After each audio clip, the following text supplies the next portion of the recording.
Hello students, I welcome you all in the next lecture of Mathematics 1, that is Algebra. We have started with chapter number 4, that is Ratio and Proportion, and in that we have completed the topics ratio, properties of ratio, operations on equal ratios and theorem of equal ratios. Based on theorem of equal ratios, we are solving practice set 4.4. So let us continue with that. Let us go further in that practice set. So we were solving question number 3 from practice set 4.4 and first two were solved by me, and here third, fourth and fifth sub question is cancelled. You know that the topics are cancelled because of this COVID-19 pandemic, and here these three sub questions are cancelled. Okay. Then the next question is question number 4. In that we have two questions. You will find that similar type of questions we have solved in practice set 4.2 also. Okay, so that method also you can use, or you can use this method. Here I am solving one question for you and the second one you will do by yourself. Okay, so I am taking first one here. So see, two questions are there, so I am taking first one, that is 16x square minus 20x plus 9 divided by 8x square plus 12x plus 21 is equal to 4x minus 5 divided by 2x plus 3. This we are going to solve by using the theorem on equal ratios. Also you can solve by using the properties on equal ratio, that is the properties like invertendo, alternando, componendo, dividendo and componendo dividendo. So those properties also you can use. For example, you have to go for alternando first, and then you have to multiply both the sides by 4x, and then dividendo you can do by according to the old method or the first method. Now let us see how to solve this question by using the theorem on equal ratios. Okay, so see, take the given ratios as k. As you know that in a theorem of equal ratios we assume the ratios as k. So this is the first step, that let 16x square minus 20x plus 9 divided by 8x square plus 12x plus 21 is equal to 4x minus 5 divided by 2x plus 3 is equal to k. That means these two ratios we are taking equal to k. Number these as 1. Okay, because we are going to use it again. Now observe the terms here. We are going to apply theorem on equal ratios. We need to cancel certain terms. So these terms, they should be equal and opposite. To be more precise, they should be equal and opposite so that we can add them and they will get cancelled. So here 16x square is there and here 4x is there. So if we multiply here by minus 4x, then it will become minus 16x square. And if you multiply here by minus 4x, that will become plus 20x. That means exactly opposite terms of these two we will get here. Similarly, if we multiply here by minus 4x, you know that we have to multiply both the places, numerator as well as denominator. So here also if we multiply by minus 4x, then also we are going to get exactly opposite terms of these two. Here we are going to get minus 8x square minus 12x. Okay.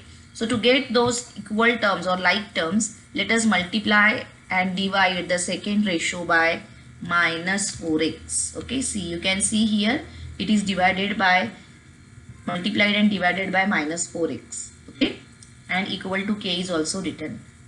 Now we are going to apply theorem on equal ratios here. That means these two numerators we are going to add and denominators we are going to add, and you know that the new ratio is also equal to k. That means to the original ratio.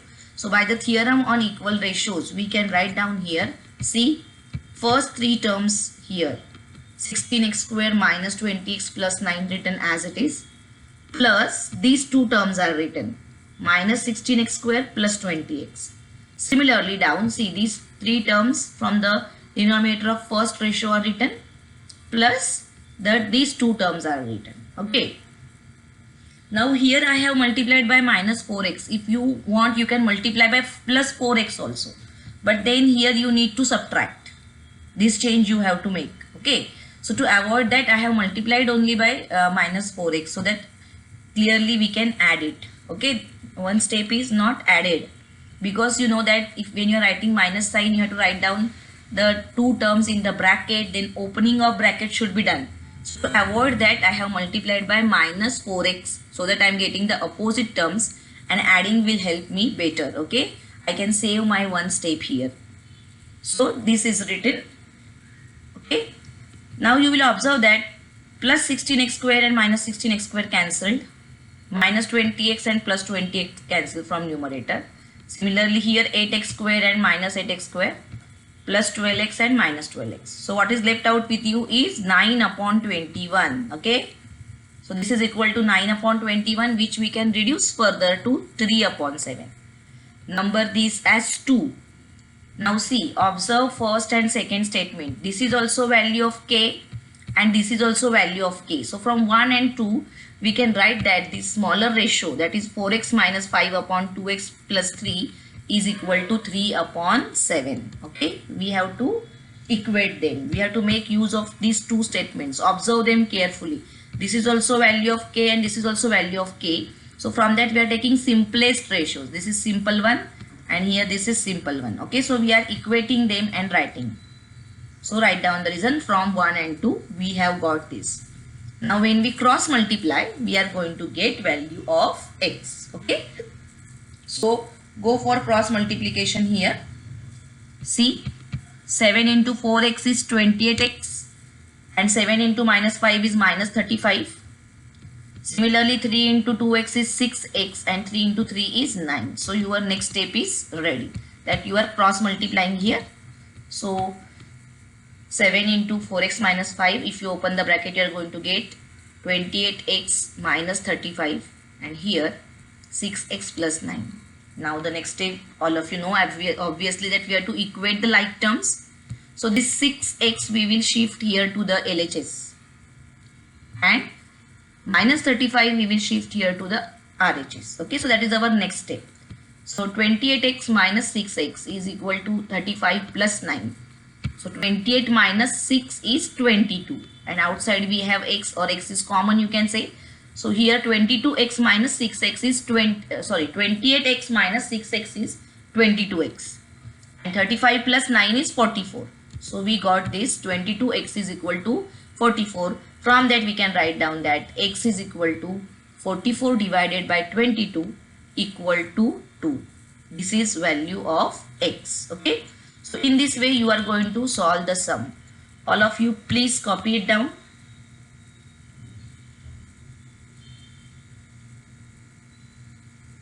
All of you please keep the habit of writing the sum immediately. Don't think that I will take out screenshot and then I will write afterwards. I am giving time to write because now if you write you will better understand it, because just now I have explained it, so you can understand each and every step when you write it. Okay, also by using the similar method you are going to solve the second question by yourself. So all of you please write it. Here also you have to find the multiplying factor, like you will see here y is there and here 5y square is there. So you can multiply and divide the second ratio by minus 5y so that you will get equal and opposite terms here. And then the similar steps, very similar steps, only this is different.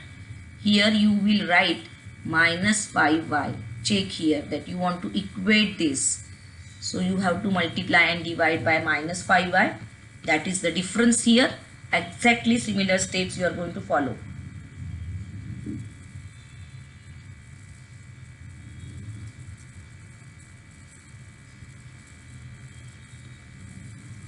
While copying, try to understand, and here you have to be very careful about signs. See here, write proper signs. I hope you must have completed this part. I am going towards the next page. Complete it.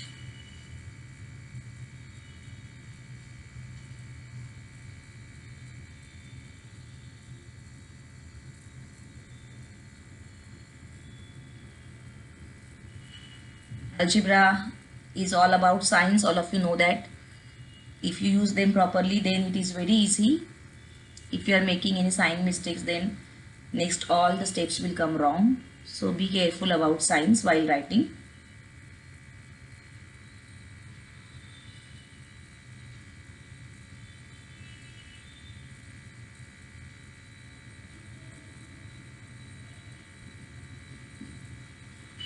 Okay, so as I have said, question number 2 you will solve as homework. Exactly similar steps you are going to follow for that. Let us go further now. Now we are starting with the next topic, that is continued proportion. We have seen the meaning of proportion. Now this is next concept, that is continued proportion. Let us see its meaning. Okay. So here you are provided with two ratios. See, A upon B is equal to B upon C. But here something different you will find, that is the denominator of the first ratio and numerator of the second ratio is same. B is continued here. See, A upon B is equal to B upon C. In the normal proportion what we have, A upon B is equal to C upon D. That means totally different numbers we have. But here see, you will observe that B is continued further. A upon B is equal to B upon C. Then we can say that A, B, C are in continued proportion. Okay. Now this concept is applicable for n number of ratios. Like you can write down A upon B is equal to B upon C is equal to C upon D. Okay. But here simply we are writing for only 3 numbers. So if A upon B is equal to B upon C, then A, B, C are said to be in continued proportion. Now let us see more properties about it. So here if you cross multiply, you will get AC is equal to B square. Correct? AC is equal to B square. And if you divide both the sides here by B, then divide both the sides by BC, then you will get again the same thing, that is A upon B is equal to B upon C. That means the meaning of this statement and this statement is same. So what we can say, that if A upon B is equal to B upon C, then ABC are in continued proportion. Also, if B square is equal to AC, then also ABC are in continued proportion. Okay. So this statement and this statement is having similar meaning. And what more you will find out, that this is B is in the middle. So the square of the middle number is multiplication of extreme two numbers that you are going to find. So in this continued proportion you are going to keep in mind that square of the middle term is equal to multiplication of the extreme two terms. Okay. So therefore here B is called as what? Geometric mean, or it is called as mean proportional of A and C. So when A, B, C are in continued proportion, B is called as geometric mean of A and C, or mean proportional of A and C. So in simple you can write down mean proportional square is equal to multiplication of two extreme numbers, or geometric mean square is equal to multiplication of two extreme numbers. Okay, such concept you were having this. See, geometric mean theorem you have in geometry. It is the application of Pythagoras theorem, you must have seen that. So that word you will find in geometry also, this word geometric mean. So here what you have to keep in mind, that A upon B is equal to B upon C is same as AC is equal to B square, because cross multiplication is going to give you that answer. So in this case we can say that A, B, C are in continued proportion. So from this we can write down many statements which are having the same meaning. So see here 5 statements are given, and those 5 statements are having the same meaning. That means they convey the same message to us, that A upon B is equal to B upon C is same as B square is equal to AC. And meaning of this is what? A, B, C are in continued proportion.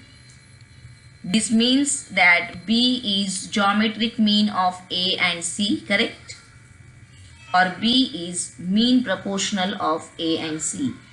Okay, so this all the statements, they give you the same message. You have to keep them in mind. So all of you please write down this in brief so that you can make use of this concept of continued proportion. Please write down the main points here, that if A upon B is equal to B upon C, then A, B, C are said to be in continued proportion. Then you can write down therefore B square is equal to AC.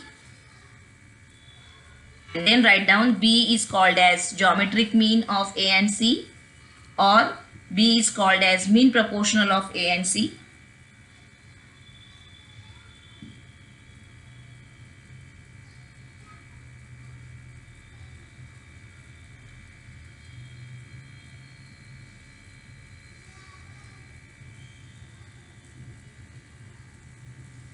Okay, then you no need to write down these statements. You have to keep in mind, because already you have written them there. Only you keep in mind. Now these concept we are used for only for 3 numbers, but as I have said, we can use it or we can generalize it for more numbers or more ratios. So see here, a upon b is equal to b upon c is equal to c upon d is equal to d upon e is equal to e upon f. In this case, what we can say that a, b, c, d, e, f are in continued proportion. Okay, so this is possible for n number of ratios. We can generalize this concept of continued proportion for n number of ratios. Okay, now let us see the solved examples based on this. First example from textbook: if x is a geometric mean of 24, 5 and 4, then find the value of x. That means what? X is in the middle of these two. These two are extreme numbers and x is in the middle. Then if they are in continued proportion, or if it is a geometric mean, then we have seen that geometric mean squared is equal to multiplication of extremes. That means what we can say here is x squared is equal to 25 into 4. Okay, so when we say that x is a geometric mean of 25 and 4, we can write down that x squared is equal to 25 into 4. See, this is in middle and these two are the extreme numbers, and from that we can get that x squared is equal to 100, and here we are taking value of x as 10. Why we are taking positive 10 here? Because here both the numbers are positive. So you don't write here plus or minus. Understood why? Because here we are thinking only of positive numbers. Otherwise, rest all the places when we take square root, always we take both the values, positive and negative. But here we are thinking only of positive numbers. So you will write down here plus 10, because minus 10 cannot come in between plus 25 and 4. Got it? So you have to think of only the positive root here. I hope you must have understood this sum. Let us go towards the next example. Second example. If 4a square b, 8ab square and p are in continued proportion, then find the value of p. Okay, so see, here also we have 3 numbers. So here again you will use the same formula, that the square of mean proportional is equal to multiplication of extremes. Or you can write down the ratio, that 4a square b upon 8ab square is equal to 8ab square upon p. Anyway you can write down. Okay, so here the information is given that these 3 numbers are in continued proportion. So in the ratio form we can write it like this. It is not compulsory that you should write in the ratio form. As I have said, you can write down here 8ab square, the whole square is equal to multiplication of these two. The meaning is same, you know that. But here the ratio is written. Okay. Now to get the value of p, here we have to cross multiply, and then these two we will exchange. Okay. So how you can write down p as 8ab square plus 8ab square divided by 4a square b. So here you have to cancel certain terms. See, this a and this a will get cancelled with a square. This 4 will get cancelled with this 8 and you will get 2 here, and 1b also will get cancelled. Okay, so 2 8s are 16, bq is your value of p. So these type of questions are very simple based on continued proportion. Only you have to either write in the form of this continued ratio, or you can write down the square of mean proportional is equal to multiplication of remaining 2 terms. Okay. So this way you are going to get the value. Now third question here, which is a word problem. Which number should be subtracted from 7, 12 and 18 such that the resultant numbers are in the continued proportion? Okay. So here which number means some unknown number is there, and you know that whenever such question is asked, we are taking it as x, or any other alphabet you can take. But generally we take it as x. So that unknown number we will take as x. That what we will write down the statement, that let x should be subtracted from 7, 12 and 8 so that the resultant numbers are in continued proportion. So that we are going to assume. The unknown number we will assume as x. Let x be subtracted from 7, 12 and 18 such that the resultant numbers are in continuous proportion. That means x we are going to subtract from each of these numbers. So here we will get 7 minus x, here we will get 12 minus x, and here we will get 18 minus x. These three numbers are in continued proportion. From every number we are subtracting x, and then the resultant numbers are in continued proportion. Please take note of this, okay? Don't take the original numbers. Here we have to subtract x from each and every number, and the new numbers found are in continued proportion. Then as I have said, you can use the ratio either, or you can use the formula mean proportional square is equal to multiplication of remaining 2. That formula you can use. So here in the textbook they have gone for square. So see, square of the middle term is equal to multiplication of remaining 2. So 12 square is 144. The formula of expansion a minus b the whole square is used. A square minus 2ab plus b square. So 144 minus 24x plus x square. And here the bracket is open. 7 into 18, 126. Then here you have to add these two numbers and you have to write x1. So 7x plus 18x. You got 25x in between. Directly it is written. You know the expansion here which we are using, x minus a and x minus b. So that formula is used here. So this 7x and 18x minus 7x minus 18x, we are going to get minus 25x. And minus x into minus x is plus x square. Now see, plus x square is present on LHS, also it is present on RHS. So it will get cancelled. And in the next step, we are going to equate the like terms. That means this minus 25x we will shift to LHS. At the same time, this 144 we will shift to RHS. Okay. So see, minus 24x which is as it is on LHS plus 25x. This minus has become plus. 126 is present here, minus 144. So x is equal to 8, minus 18. So we need to subtract minus 18 so that the resultant numbers are in continued proportion. So you have to write down the final answer. That if minus 18 is subtracted from 7, 12 and 18, the resultant numbers are in continued proportion. Now how to know whether our answer is correct or what? So we can go for tally here. Okay, we can tally it. So let us see the tally here. 7 minus x means what? 7 minus of minus 18. See, minus sign is already here and value of x is minus 18. So 7 plus 18, 25. Similarly, 12 minus of minus 18, that is 30. And 18 minus of minus 18 is 36. Now let us check. Square of middle term is 30 square, that is 900. And also 25 into 36, we are going to get 900. Okay. So here we have checked it, or we have taken a tally that our answer is correct. Okay. So this way you are going to solve the examples which are based on this continued proportion method. We are going to solve more sums in the exercise also. Okay. So let us go further now. We will see the next one, the next concept, that is K method here. So here this is a special type of method which is used to solve the examples on equal ratios or equal proportions. In this method what we are doing is we are assuming the ratio as K. Each ratio we are assuming as K, and then we are finding out the terms in the form of K, and LHS and RHS are evaluated separately, and then the problems are solved.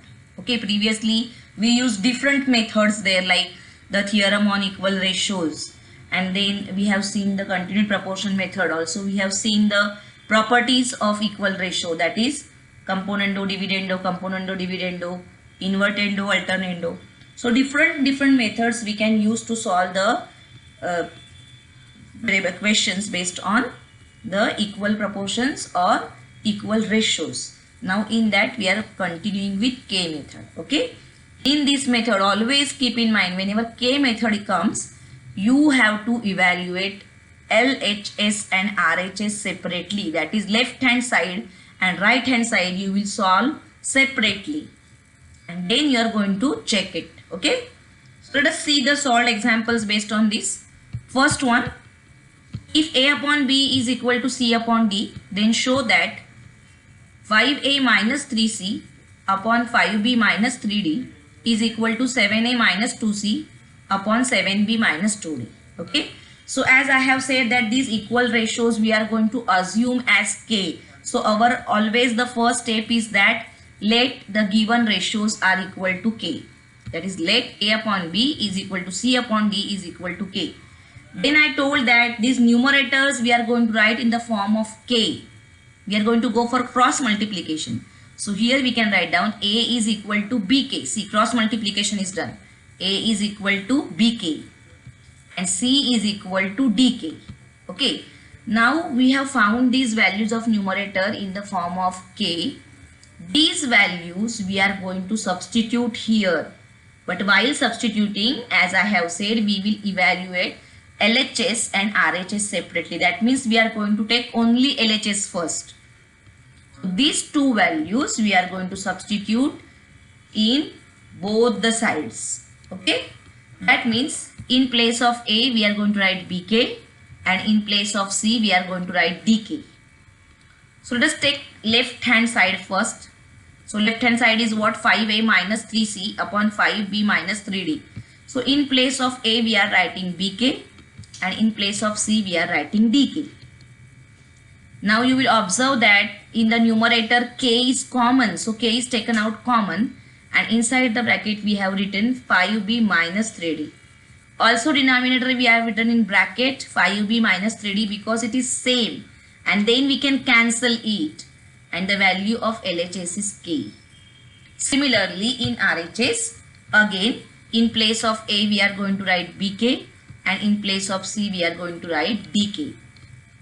Exactly similar steps are followed. Again K is taken out common and inside the bracket we got 7B minus 2D, and down also you have 7B minus 2D which you need to write down in bracket so that you can show the cancellation of these two brackets. You will observe that the two brackets are exactly same.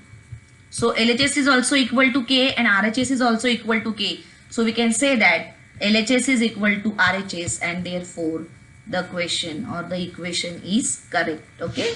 So we are going to write down therefore LHS is equal to RHS and therefore 5A minus 3C divided by 5B minus 3D is equal to 7A minus 2C upon 7B minus 2D. So all of you please go through these solved examples once again.